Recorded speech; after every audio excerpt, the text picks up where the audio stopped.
Hello and welcome back. My name is Poppy, as you already know, and today we are going to be reading Chapter 2 of Percy Jackson and the Olympians, The Lightning Thief by Rick Riordan. I'm going to be reading Chapter 2, 3 Old Ladies Knit the Socks of Death. So we left off on Chapter 1. I accidentally vaporized my pre-algebra teacher, and it was actually pretty... Well, you'd have to listen to the video in order to know. And let's just say Miss Dodds is no more, and apparently Mrs. Kerr now exists. Also, Happy New Year. I am posting this on January 1st, 2024. Woohoo! Anyway, I'm going to start. Also, again, I will be taking water breaks. My water is right here with me. Also, we just had the best New Year's celebration, bit of karaoke. Tell me how your New Year's celebration was. Anyway, let's get started. Chapter 2. 3 Old Ladies Knit the Socks of Death. I was used to the occasional weird experience, but usually they were over quickly. This 24/7 hallucination was more than I could handle. For the rest of the school year, the entire campus seemed to be playing some kind of trick on me. The students acted as if they were completely and totally convinced that Mrs. Kerr, a perky blonde woman whom I'd never seen in my life until she got on our bus at the end of the field trip, had been our pre-algebra teacher since Christmas. Every so often, I would spring a Mrs. Dodds reference on somebody, just to see if I could trip them up. But they would stare at me like I was a psycho. It got so who I almost believed them. Mrs. Dodds never existed. Almost. But Grover couldn't fool me.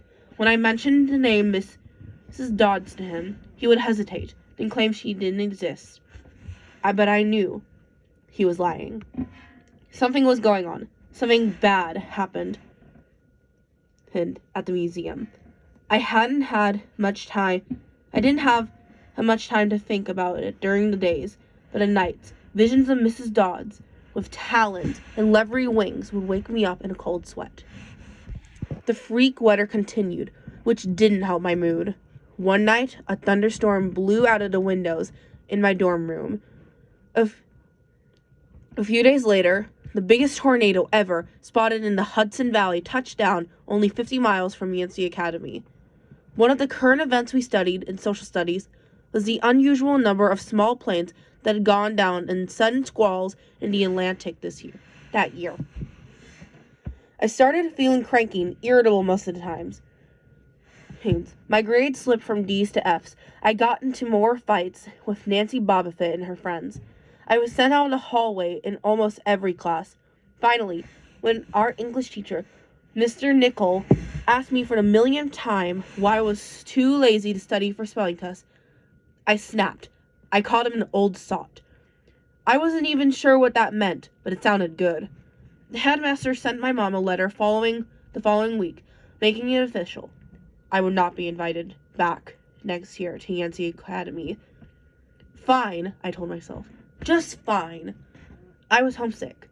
I wanted to be with my mom in our little apartment on the Upper East Side, even if I had to go to public school and put up with my obnoxious stepfather and his stupid poker parties. And yet, there were things I'd miss at Yancey. The view out of the woods, out of my dorm room window.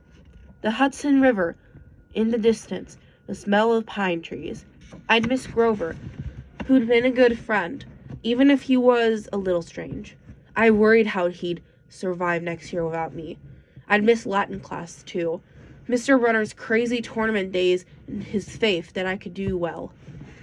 As exam week got closer, Latin was the only test I studied for.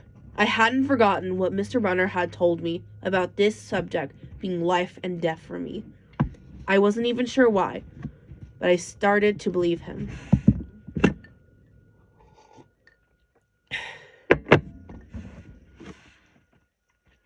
The The evening before my final, I got so frustrated I threw my Cambridge guide to the Greek mythology across my dorm room. Words had started swimming off the page, circling in my head, the letters doing 180s as if they were riding skateboards. There was no way I was going to remember the difference between Chiron and Charon, or Polydictes and Polydeuces. And conjugating those Latin verbs, forget it. I paced the room, feeling like ants were crawling around in my shirt. I remembered Mr. Brunner's serious expression, his 1,000-year-old eyes. I will accept only the best from you, Percy Jackson. I took a deep breath. I picked up my mythology book. I'd never asked help from a teacher before. Maybe if I talked to Mr. Brunner, he'd give me some pointers. At least I could apologize for the big fat F I was about to score on his exam. I didn't want to leave Yancey Academy with him thinking I hadn't tried. I walked downstairs to the faculty offices. Most of them were dark and empty, but Mr. Brunner's door was ajar.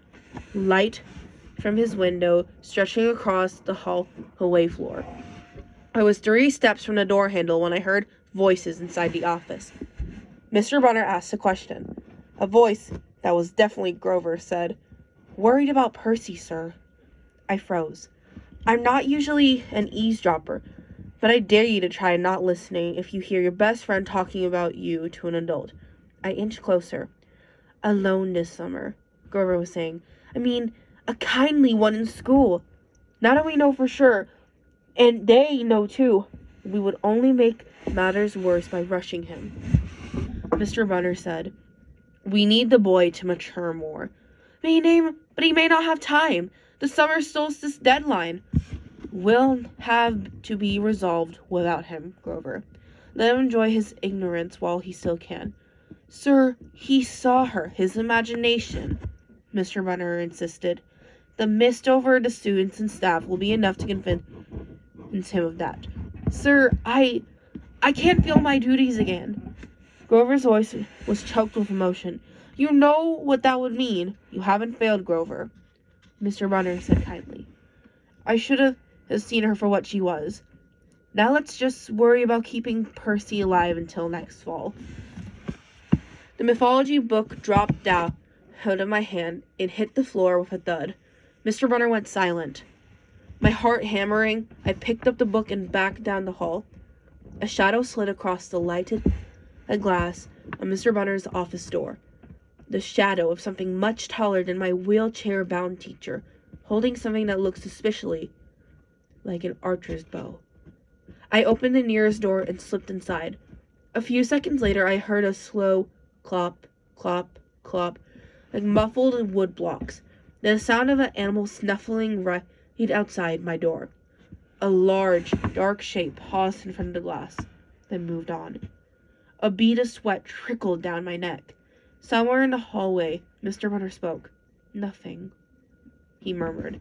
My nerves haven't been right since the winter solstice. Mine neither, Grover said. But I could have sworn, go back to the dorm, Mr. Brunner told him. You've got a long day of exams tomorrow. Don't remind me. The lights went out in Mr. Brunner's office. I waited in the dark for what seemed like forever. Finally, I slipped out into the hallway and made my way back up to the dorm. Grover was lying on his bed, studying his Latin exam notes like he had been there all night. Hey, I said, bleary-eyed. You going to be ready for the test? I didn't answer. Here, you look awful, he frowned. Is everything okay? Just tired. I turned so he couldn't read my expression and started getting ready for bed. I didn't understand what I heard downstairs. I wanted to believe I imagined the whole thing. But one thing was clear. Grover and Mr. Brunner were talking about me behind my back. They thought I was in some kind of danger. Shocking, Percy, shocking.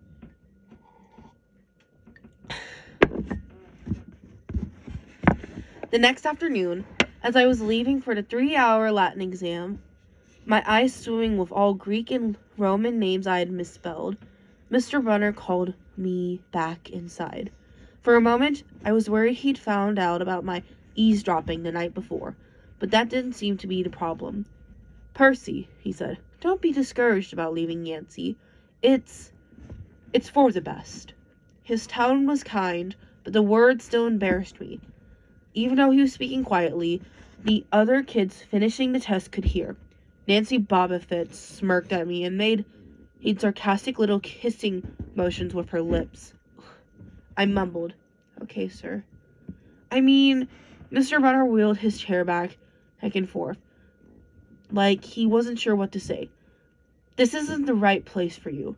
It was only a matter of time." My eyes stung. Here was my favorite teacher, in front of the whole class, telling me I couldn't handle it. After saying he believed in me all year, now he was telling me I was destined to get kicked out. "Right," I said, trembling. No, Mr. Brunner said. "Oh, confound it all. What I'm trying to say is, you're not normal, Percy. That's nothing to be..." "Thanks," I blurted. "Thanks a lot, sir, for reminding me."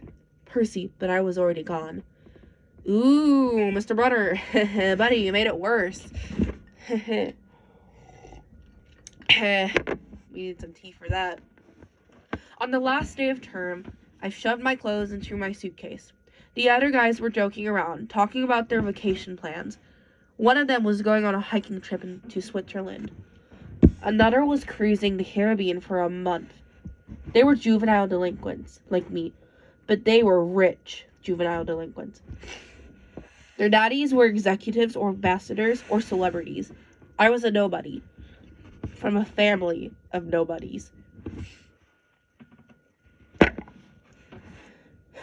They asked me what I would be doing this summer, and I told them I was going back to the city. What I didn't tell them was that he'd have to get a summer job walking dogs or selling magazine subscriptions and spend my free time worrying about where I'd go to school in the fall. "Oh," one of the guys said, "that's cool." They went back to their conversation as if I never existed. The only person I dreaded saying goodbye to was Grover, but as it turned out, I didn't have to.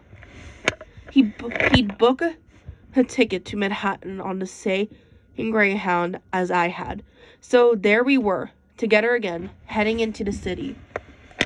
During the whole bus ride, Grover kept glancing nervously down the aisle, watching the other passengers. It occurred to me he'd always acted more nervous and fidgety when we left Yancey, as if he expected something bad to happen. Before, I'd always assumed he was worried about getting teased, but there was nobody to tease him on the Greyhound. Finally, I couldn't stand it anymore. I said, "Looking for the kindly ones?" Grover nearly jumped out of his seat. What do you mean?" I confessed about eavesdropping on him and Mr. Brunner the night before the exam. Grover's eye twitched. "How much did you hear?" "Oh, not much. What's the summer solstice deadline?" He winced. "Look, Percy, I was just worried for you, see? Hallucinating about demon math teachers, Grover, and I was telling Mr. Brunner that maybe you were overstressed or something, because there was no such person as Mrs. Dodds, and Grover, you're a really, really bad liar." His ears turned pink. From his shirt pocket, he fished out a grubby business card. "Just take this, okay? In case you need me this summer." The card was in fancy script, which was murder on my dyslexic eyes, but I made out something like Grover Underwood, Keeper, Half-Blood Hill, Long Island, New York, 800-009-0009. "What's half..." "Don't say it out loud," he yelped. "That's my, summer address." My heart sank. Grover had a summer home. I'd never considered that his family might be as rich as the others at Yancey. "Okay," I said glumly. "So, like, if I want to come visit your mansion?" He nodded. Or if you needed me." "Why would I need you?" It came out harsher than I meant it to. Grover blushed right down to his Adam's apple. "Look, Percy, The truth is, I kind of have to protect you. I stared at him. All year long, I'd gotten into fights, keeping bullies away from him. I'd lost sleep worrying that he'd get beaten up next year without me. And here he was, acting like he was the one who defended me. Grover, I said, what exactly are you protecting me from? There was a huge grinding noise under our feet. Black smoke poured from the dashboard. The whole bus was filled with the smell of rotten eggs. The driver cursed and limped the Greyhound over to the side of the highway. After a few minutes clanking around in the engine compartment, the driver announced that we'd all have to get off. Grover and I filed outside with everybody else. We were on a stretch of country road. No place who'd notice if you didn't break down there. On our side of the highway was nothing but maple trees and litter from passing cars. On the other side, across 4 lanes of asphalt shimmering with afternoon heat, was an old-fashioned fruit stand. The stuff on sale looked really good. Heaping boxes of blood-red cherries and apples, walnuts and apricots, jugs of cider, and a clawfoot tub full of ice. There was no customers, just 3 old ladies sitting in rocking chairs in the shade of a maple tree, knitting the biggest pair of socks I'd ever seen. I mean, these socks were the size of sweaters, but they were clearly socks. The lady on the right knitted one of them.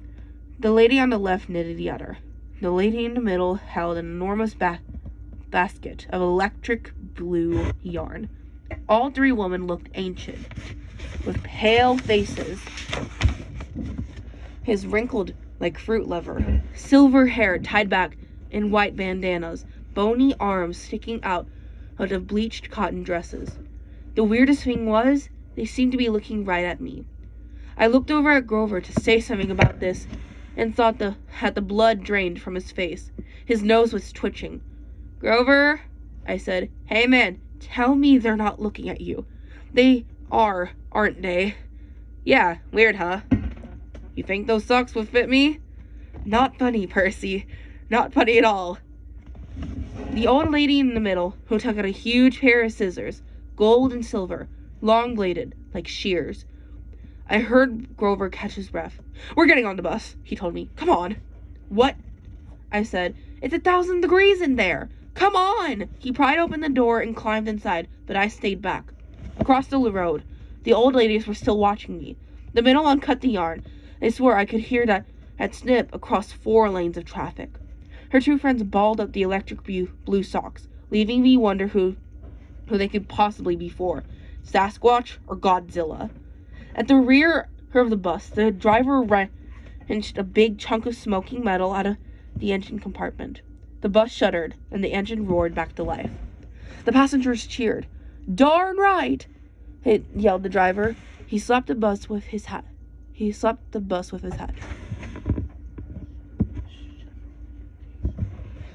Everybody back on board. Once he got going, I started feeling feverish, as if I'd caught the flu. Grover didn't look much better. He was shivering, and his teeth were chattering. Grover? Yeah? What are you not telling me?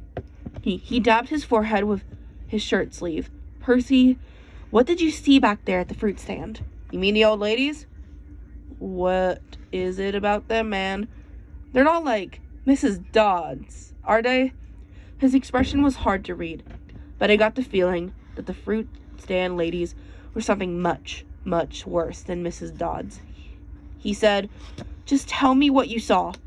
The middle one took out her scissors since she cut the yarn. His eyes closed and he made a gesture with his finger. That might have been crossing himself, but it wasn't. It was something else, something almost older. He said, you saw her snip the cord? Yeah, so? But even as I said it, I knew it was a big deal. This is not happening, Grover mumbled. He started chewing at his thumb. I don't want this to be like the last time. What last time? It always 6th grade. They never get past 6th grade. Grover, I said, I said, because he was starting to scare me. What are you talking about? Let me walk you home from the bus station. Promise me. This seemed like a strange request to me, but I promised he could. Is this like a superstition or something? I asked. No answer. Grover, that snipping of the yarn doesn't mean somebody's gonna die. He looked at me, hey, mournfully, like he was already picking the kind of flowers I'd like best on my coffin. Okay, that is definitely terrifying. That is chapter 2. That's very terrifying. Grover, buddy, he's definitely not staying cool in this situation. Tell me what you guys think of this chapter. I definitely think I was giving a little too much, but like, it's kind of like you're acting while you're reading, personally for me. Anyway, I love y'all. See you tomorrow. I can't even say see you next year because it's already next year. And anyway, bye-bye.